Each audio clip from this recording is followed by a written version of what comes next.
Hello అందరికీ, welcome to Madhu graceful bytes. ఈరోజు మన ఛానల్లో మీకోసం ఎప్పుడైనా మనకి ఏదైనా టేస్టీగా తినాలి అనిపించినప్పుడు ఇలా మీరు ఒకసారి టమాటోతో ట్రై చేయండి. ఇది మనకి ఈ మధ్య ఇన్స్టాలో కూడా చాలా ట్రెండింగ్లో ఉంది కదా. మరి మన ఛానల్లో ఈ రెసిపీ లేకపోతే ఎలా? అందుకే ఈరోజు మీకోసం చేసి చూపిస్తున్నాను. ఇది మనము చట్నీ అనాలా లేదా పచ్చడి అనాలా మీ ఇష్టం అండి. ఏది అనుకున్నా కానీ టేస్ట్ మాత్రం చాలా బాగుంటుంది. ఇది మనము రైస్లోకి, రోటీస్లోకి, అలాగే టిఫిన్స్లోకి దేంట్లోకి తిన్నా చాలా బాగుంటుంది. దీంట్లో మనం అన్నీ కూడా మనము స్పైసీగా చేసుకుంటున్నాం కాబట్టి చాలా టేస్టీగా ఉంటుంది. అన్ని ఫ్లేవర్స్ కూడా మనకి చక్కగా తెలుస్తుంది. మరి ఇంకెందుకు లేట్, ఎలా ప్రిపేర్ చేయాలో చూసేద్దాం రండి. ముందుగా ఒక బౌల్లోకి వాటర్ని తీసుకొని దాంట్లో నేను 5 నుంచి 6 వరకు టమాటోస్ని తీసుకున్నాను. ఇలా మంచి పండు టమాటోస్ని తీసుకుంటేనే ఈ చట్నీ టేస్టీగా ఉంటుంది. ఇలా మనం వీటిని తీసుకొని ఒకసారి బాగా వాష్ చేసుకున్న తర్వాత దీన్ని మనము 2 ముక్కల్లా కట్ చేసుకోవాలి. జస్ట్ మనం దీన్ని ఓన్లీ 2 పీసెస్ లాగా మాత్రమే కట్ చేసుకోవాలి. ఈ విధంగా అన్ని టమాటోస్ని కూడా కట్ చేసుకొని మనము పెట్టుకోవాలి. ఇలా మంచిగా ఉన్న రెడ్ టమాటోస్ని తీసుకుంటేనే పర్ఫెక్ట్గా వస్తుంది. ఆ టేస్ట్ అనేది కూడా చాలా బాగుంటుంది. మీరు కచ్చిగా ఉన్న టమాటోస్ తోటి అస్సలు ప్రిపేర్ చేసుకోకండి. ఇలా మనం వీటిని 2 ముక్కల్లా కట్ చేసుకొని రెడీగా పెట్టేసుకోవాలి.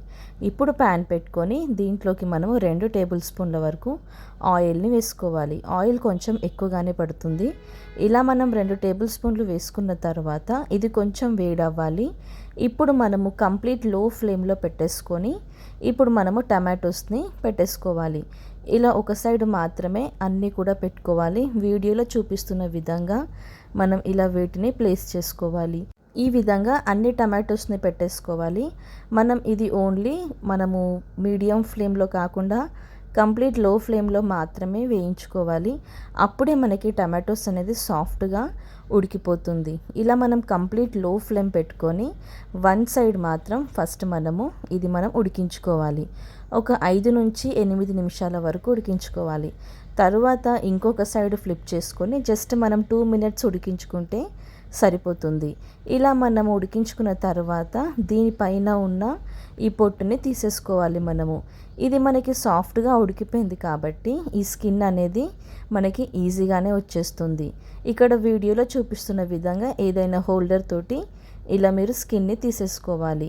ఇలా తీసుకున్న తర్వాత ఇప్పుడు మనకి టమాటోస్ రెడీ అయిపోయినాయి కాబట్టి దీన్ని మనము పక్కకు పెట్టేసుకోవాలి.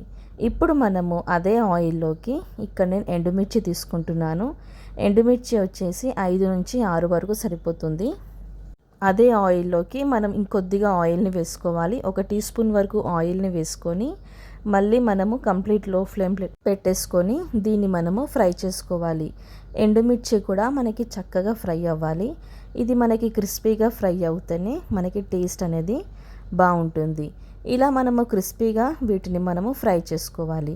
ఇలా దీన్ని కూడా మనము ప్లేట్లోకి తీసేసుకొని పెట్టుకోవాలి. ఇప్పుడు అదే ప్యాన్లోకి మళ్ళీ ఇక్కడ నేను 1 మీడియం సైజ్ ఉల్లిపాయలని ఇలా కట్ చేసుకొని వేసుకుంటున్నాను. ఇలా ఉల్లిపాయలని కూడా వేసుకొని ఉల్లిపాయలు కూడా మనకి మంచిగా ఫ్రై అవ్వాలి. ఇక్కడ మనకి ఉల్లిపాయలు కూడా ట్రాన్స్పరెంట్ కాకుండా కొంచెం గోల్డెన్ కలర్లోకి రావాలి. ఇలా గోల్డెన్ బ్రౌన్ కలర్లోకి వచ్చేంత వరకు ఫ్రై చేసుకోవాలి. ఇప్పుడు వీటిని కూడా మనము అదే ప్లేట్లోకి పెట్టేసుకోవాలి. ఇలా మనం ఫ్రై చేసుకున్నవన్నీ కూడా ఇలా మనం ప్లేట్లోకి పెట్టుకోవాలి. ఇలా ఒక్కొక్క ఐటెం మాత్రమే మనం ఫ్రై చేసుకోవాలి. అన్నీ ఒకటేసారి వేసుకొని ఫ్రై చేసుకుంటే ఒకటి ఎక్కువగా మాడిపోతుంది, ఒకటి అసలు ఫ్రై కూడా అవ్వదు. అందుకనే ఇలా మనం ఒక్కొక్క ఐటెంని వేయించుకోవాలి. ఇలా వెల్లుల్లి కూడా వేసుకొని వేయించుకొని దీన్ని మనము ప్లేట్లోకి పెట్టేసుకోవాలి. ఇప్పుడు మనకు అన్నీ కూడా రెడీ అయిపోయినాయి కదా. ఇప్పుడు దీన్ని మనము మిక్స్ చేసుకోవడమే. ముందుగా మనం ఉప్పు వేసుకోవాలి. అలాగే దీంట్లోకి మనము చిటికెడు పసుపుని కూడా యాడ్ చేసుకోవాలి.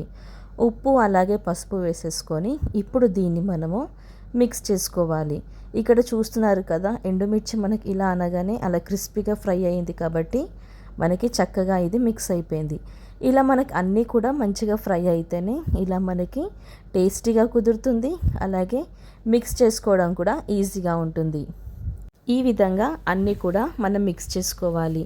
ఇలా మనం జాగ్రత్తగా మిక్స్ చేసుకొని ఇక్కడ వీడియోలో చూపిస్తున్న విధంగా టమాటోస్ని, ఆనియన్స్ని, అలాగే ఎండుమిర్చి, వెల్లుల్లిని ఇలా చక్కగా మనం మిక్స్ చేసుకోవాలి. ఇక్కడ నాకు పర్ఫెక్ట్గా అయితే మిక్స్ అయిపోయింది, చూస్తున్నారు కదా. ఇది మనము ఎప్పుడంటే అప్పుడు మనం చేసుకున్న వెంటనే కూడా తినేయొచ్చు, చాలా బాగుంటుంది ఇన్స్టెంట్గా. మీకు ఏదైనా తినాలి అనిపించినప్పుడు ఇలాంటివి ప్రిపేర్ చేసుకుంటే మీరు చాలా ఇష్టంగా తింటారు, అలాగే చాలా కడుపు నిండా కూడా తింటారు. ఇలా దీన్ని నేను మిక్స్ చేసుకొని ఇలా ఒక బౌల్లోకి అయితే వేసుకుంటున్నాను. లాస్ట్లో ఇక్కడ నేను కొద్దిగా కొత్తిమీర కూడా వేసుకున్నాను. ఇలా కొత్తిమీర వేసుకొని ఒకసారి మిక్స్ చేసుకొని బౌల్లోకి వేసేసుకోవాలి. ఇప్పుడు దీన్ని మనము సర్వ్ చేసుకోవటమే, అంతే అండి. ఎంతో టేస్టీ అయిన టమాటో చట్నీ రెడీ అయిపోయింది. చూసారు కదా, చాలా ఈజీగా ప్రిపేర్ చేశాను. ఇప్పుడు మిక్స్ చేసిన ప్లేట్లోనే నేను ఇలా రైస్ని వేసుకుంటున్నాను. ఇలా రైస్ని వేసుకొని ఇప్పుడు ప్రిపేర్ చేసుకున్న మన చట్నీని వేసేసుకుంటున్నాను. చాలా పర్ఫెక్ట్గా కుదిరింది, అసలు చూస్తుంటేనే నాకైతే నోరూరిపోయింది. ఇక్కడ నేను ఇలా మిక్స్ చేసుకొని వేడి వేడి అన్నంలో ఈ చట్నీ వేసుకొని తినేస్తున్నాను. చాలా బాగుంది. మీరు కూడా మీ ఇంట్లో తప్పకుండా ట్రై చేయండి. మీరు ట్రై చేశాక మీకు ఎలా కుదిరిందో మధు గ్రేస్ఫుల్ బైట్స్ ఛానల్లో కామెంట్ చేయండి. Thank you for watching Madhu Graceful Bites. Like, share, subscribe. Bye bye.